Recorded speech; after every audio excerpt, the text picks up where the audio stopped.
드디어 고정했던 줄을 풀어 나무를 아래로 내립니다.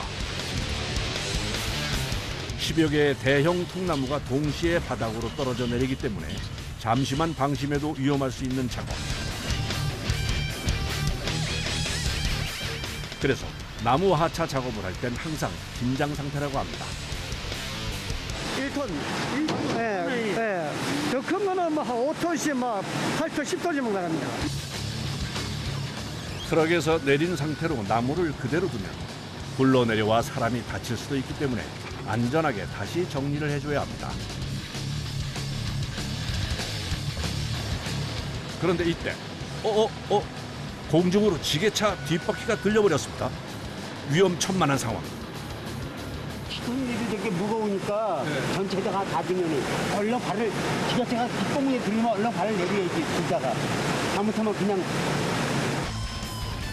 무게 균형이 안 맞으면 큰 사고로 이어질 수도 있어 지게차 작업은 대부분 베테랑 작업자들이 진행합니다. 이거 비 맞고 이러면 나무가 미끄럽기 때문에 잘 굴러 내려옵니다. 지게차 눌러서 안 흘러 내려오는 것도 이것도 기술이에요. 작업을 위해 나무를 제재소 안으로 이동합니다. 운반된 통나무를 기계에 올리면 움직이기 시작하는데요. 작업에 들어가기 전 먼저 줄자를 이용해 나무의 크기를 체크하고 사선으로 연신 줄을 긋습니다. 70mm, 70mm. 나무 70mm, 내가 70mm 시켜라고. 이렇게 돼야지 개수가 많이 나오겠죠? 나무 자체가 원체 고가다 보니 가장 효율적으로 재단할 수 있는 방향을 확인하고 작업에 들어가는 것이 중요하다고 합니다. 또 잘못 자르기라도 하면 테이블이 몇 개 안 나올 뿐 아니라 나무 전체를 버릴 수도 있다고 합니다. 그런데 나무를 잘라보니 한가운데 짙은 무늬가 있습니다. 원래 나무 자체가 오래 다 식탁이 더 이쁘지. 탁자가 신중하게 절단 작업이 진행됩니다. 그런데 이때 작업자가 갑자기 기계를 멈추고 나무 상태를 체크하더니 사이즈까지 꼼꼼하게 확인합니다. 그리고는 나무의 위치를 수정하기 시작합니다. 무슨 이유로 이러는 걸까요? 이렇게 따면은 마무리 부분은 마지막에는 단단에 나가잖아. 단단. 다 먹으려면 다 캐려면은 돌리면 이렇게. 제주도는 버릴 거 하나도 없어요. 이 톱밥도 돈 주고 팔아요. 아 그래요? 네. 그리고 이거 또 바깥에 찌끄러기는 또 화분하는데 또 팔고. 시간이 걸리더라도 최대한 나무에 손상이 안 가도록 신중하게 작업을 진행하는데요. 문제는 먼지입니다. 제재 작업 중 날리는 나무 먼지들은 눈을 뜨기도 힘들 정도인데요. 요즘같이 더운 여름철엔 땀이 난 피부에 달라붙어 더 곤욕이라고 합니다. 이 나무가 먼지가 많이 나요. 안 힘드세요? 아, 그 마스크 쓰고 하니까 견딜만 해요. 힘들죠 이게. 서서 일하니까 움직이게 되는 서서 일하니까 힘들죠. 많이 힘들죠. 오늘 도착한 나무의 재단 작업을 모두 끝내려면 갈 길이 멉니다. 뭘 확인한 걸까요? 다른 자기가 좀 머리가 좀 자기 장대를 톱날에 끼워 기계를 멈춥니다.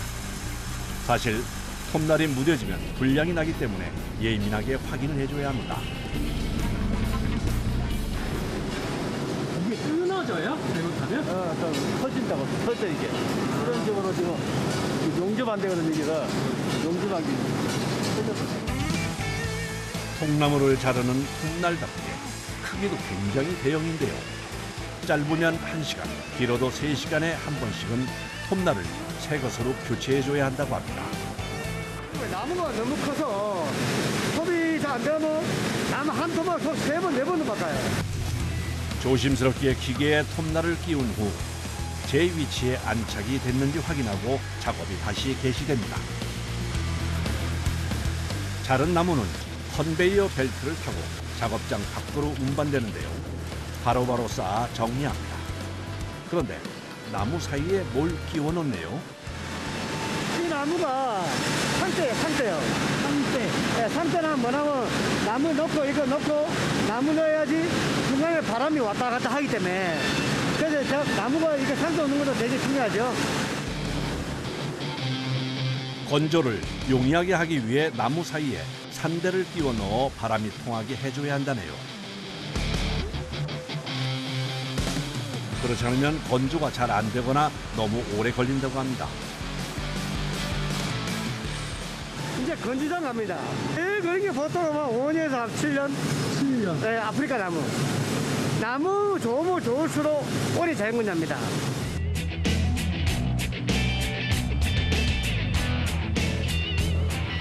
좋은 우드 슬래브를 만들기 위해선 나무의 건조가 생명이라고 하는데요. 짧아도 3년 이상은 건조를 해야 해서 공장 곳곳에 상당량의 나무가 자연 건조 중입니다. 이렇게 그냥 뭐 햇빛 나고 막 먼지 먹고 해도 그냥 놔두는 게 제일 좋은 겁니다.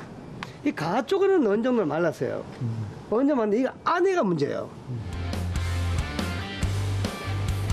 자연 건조 못지않게 중요한 과정이 또 남아 있는데요. 바로 인공 건조입니다. 자연 건조는 바깥쯤은 말라도 속 안에까지 절대로 말릴 수가 없어요. 40도에서 80도까지 온도를 천천히 올리며 장장 60일 동안 2차 건조를 해줘야 합니다. 나무 절단 했을 때는 60% 50% 나옵니다. 그렇지만 자연 건조 했을 때 자연 건조는 해당 30% 나옵니다. 10% 미만은 무조건 떠줘야 됩니다.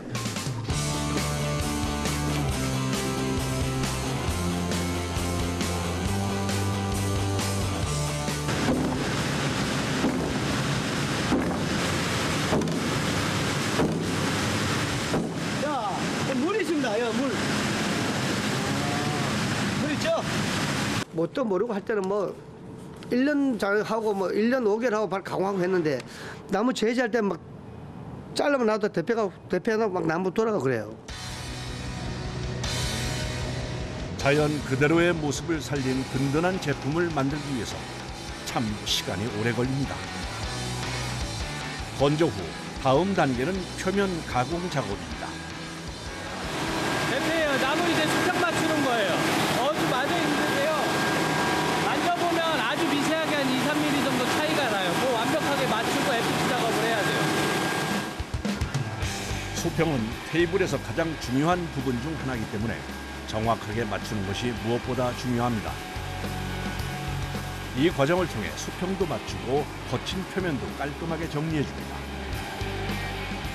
아무래도 지금은 그냥 막 눌려있고 톱 자국이 많아가지고 잘 안 보이던 이제 무늬가 다 보이고 더 좀 밝아 보일 거예요. 아마 다 나오면은. 작업을 하다 보면 수없이 나무를 들었다 놨다 하는 과정을 반복해야 하는데요. 쉽지 않습니다. 저희도 재보진 않는데요. 그래도 이 정도 사이즈면 보통 100에서 200kg 되지 않을까요? 우드 슬래브는 나무 무게만 가벼운 것이 50kg 정도고 무거우면 몇백 킬로그램이 넘으니 건장한 성인 남자 셋이 함께 들어도 버거운 무게입니다. 다시 재개된 대패 작업.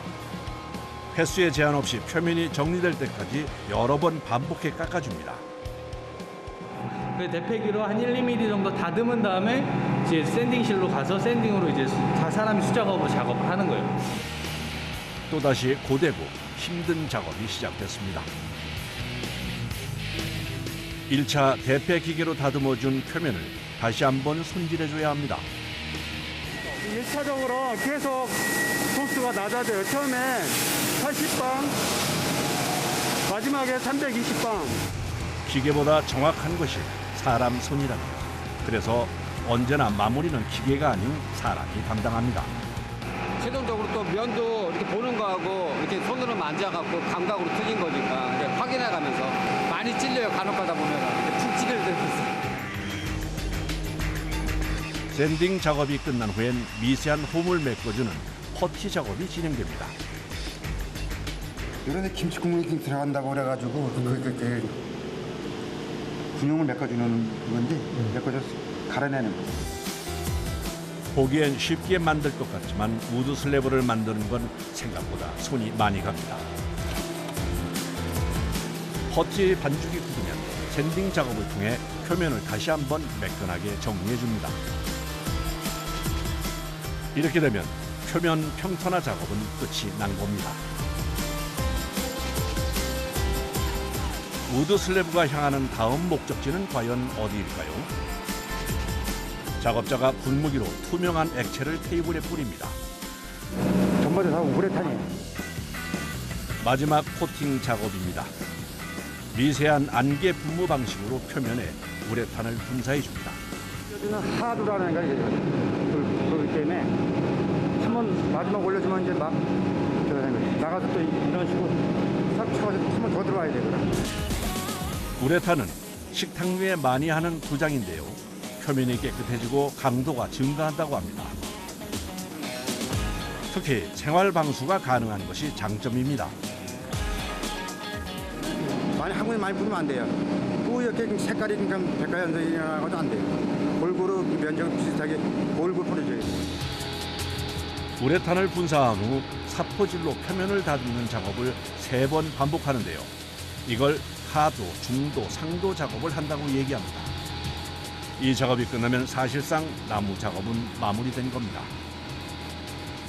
도장도 그냥 평균치로 따지면 하루에 한 번 하는 게 가장 좋아요. 그렇기 때문에 도장 같은 경우도 상당히 시간이 많이 걸립니다. 그래서 하나를 만드는데 시간이 저희가 보통 2주에서 3주를 잡아요.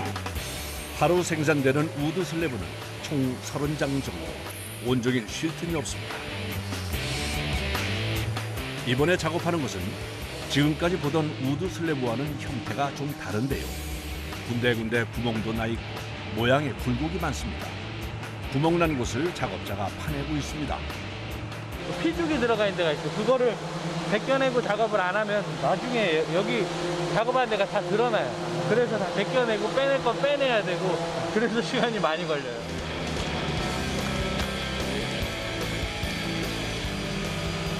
이런 것들. 껍질하고 여기 뭐 빠질까봐 걱정들 많이. 여기를 이제 저희가 다 에폭시로 채워요. 그러면 나중에 샌딩을 하면 그냥 하나로 딱 똑같이 나오니까 전혀 그런 거 걱정하실 필요가 없습니다.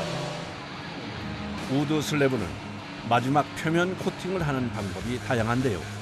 이 테이블은 에폭시 가공을 하려고 준비 중인 테이블입니다.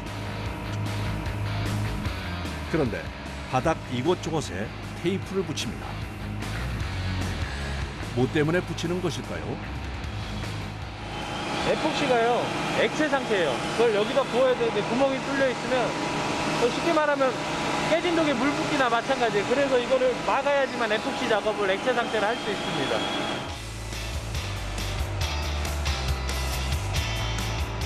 바닥을 테이프로 확실히 막은 후 테이블을 돌려 본격적인 에폭시 작업에 들어갑니다.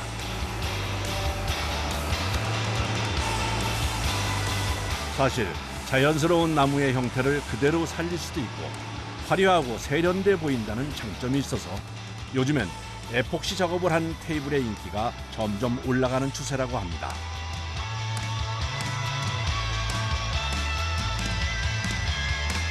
이런 데를 계속 채우는 거예요. 이게 한 번에 안 채워져요, 에폭시가. 이런 조그만 것들도. 그러니까 여기서는 지금 요만큼인데 안에는 이만큼 비어 있을 수도 있고 여러 번 부어야 돼요, 조그만 것들도. 그러니까 저희도 이 나무는 어떻게 해야 된다는 건 알지만 이 나무가 어떻게 있을지 몰라서 정확한 비율에 맞춰 약품을 배합합니다. 에폭시인데요. 이게 큰 통이 주재고요. 네. 저기 이제 조그만 통이 경화제예요.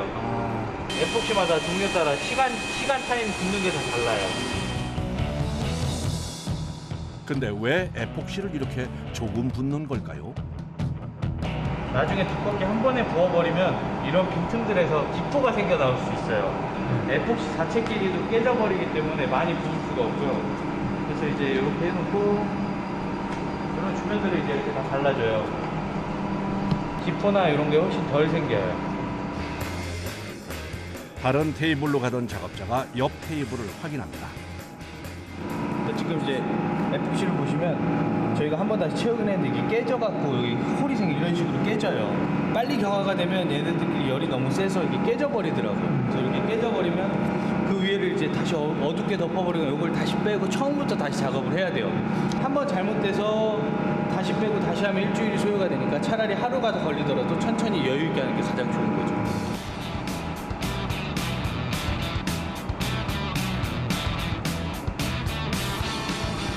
이 안에 좀 덥지 않으세요? 네, 조금. 에폭시 이게 항상 온도가 24, 27도 막 이렇게 맞아야 돼서 너무 추워도 안 굳고요. 너무 저게 더 빨라져 버려요. 위에 발라놓으면 느낌이 완전 또 다를 거예요. 무늬들이 더 잘 보여져서. 아직 완성 전인데도 테이블의 색과 느낌이 많이 바뀌었습니다. 아마 오늘 초벌을 하고 나면 그 다음 작업은 내일이 되지 않을까 싶어요. 다음 날 아침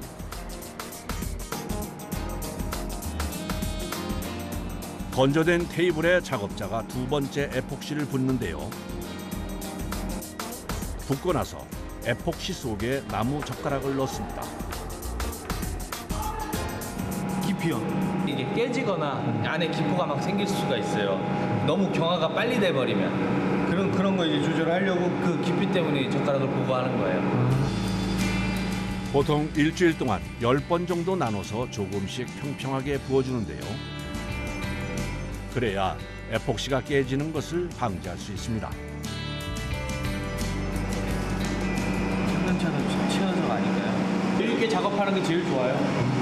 그래서 저희도 그냥 이거 시간 많이 걸리는 거거든요. 시간의 미학이라고 해도 과언이 아닐 정도. 천천히 진행하는 것이 에폭시 작업의 정석입니다. 진짜 기술력 뛰어나신 분들은 여기다 막 파도도 연출을 하고 막 하거든요. 이런 건 제 작품이 되는 거죠. 진짜 그렇게 연출이 잘 되고 하면. 에폭시 작업을 한 테이블은 단순히 목재에 갈라진 틈을 메꾸는 것이 아니라 작업자의 개성을 담아 섬세하고 화려한 작품으로 만들어집니다. 그래서 요즘엔 20, 30대 젊은 층에서도 인기가 있다고 하네요. 보통 에폭시의 건조는 2, 3일 정도 걸리는데요. 건조 작업이 끝나면 다시 표면에 연마 작업을 해줘야 합니다. 에폭시가 이제 아무래도 스크래치가 생기기 때문에 좀 탁해지는데 도장을 하고 다시 마감을 하면은 이렇게 다시 이제 투명하게 살아납니다.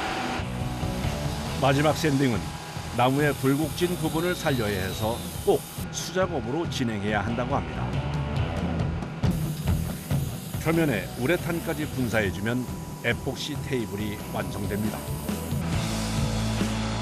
구멍나고 볼품없던 테이블이 확 바뀌었는데요. 처음엔 단점이라고 생각했던 것들이 에폭시 작업을 거치니 장점으로 승화됐습니다. 다음 날 공장을 다시 찾았습니다. 오늘은 완성된 테이블에 배송이 있는 날입니다. 작업자들이 포장 작업을 시작합니다. 조심해서 까야 돼요. 이동할 때 위험해요. 이동할 때. 네. 그리고 나무가 그냥 두부라고 보시면 돼요. 벽에 탁 찍히면 나무가 찍혀요. 안전하게 포장된 우드 슬래브를 차에 싣고 출발합니다.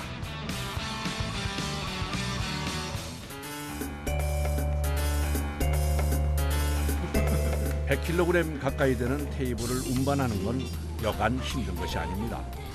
넓은 건 아무래도 폭이 좀 딱 맞으면 엘리베이터 딱 맞으면 그냥 바로 올릴 수가 있는데 긴 것들은 이건 안 되면 비틀어서 틀어서 올려야 돼가지고. 움직이는 과정에서 자칫 중심을 잘못 잡기라도 하면 테이블이 넘어질 수도 있기 때문에 항상 긴장을 해야 한다고 합니다.